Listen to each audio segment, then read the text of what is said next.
Sumaré Arena Music 2022, cobertura da TV Hortolândia, oferecimento Óticas Veja Mais. Compre agora e concorra a R$500 em produtos da loja.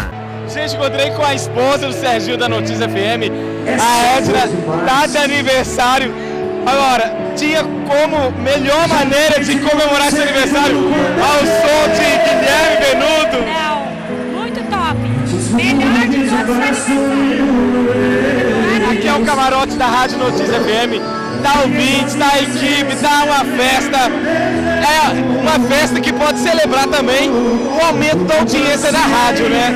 Isso, muito bem. Tá emocionada, gente? Tá emocionada porque é uma festa e essa festa não tem hora pra acabar, né? Não tem hora pra acabar. Só quando terminar o show do Léo Santana? Só.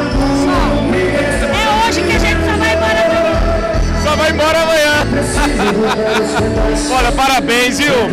Não só parabéns pra Edna, gente, no aniversário dela, mas também pelo sucesso da Rádio Notícia FM, resultado de muito esforço e muito trabalho, né? Sim. Parabéns. Obrigada. Legal. Você que está em casa, continua acompanhando aí os melhores momentos do Sumaré Arena Music 2022.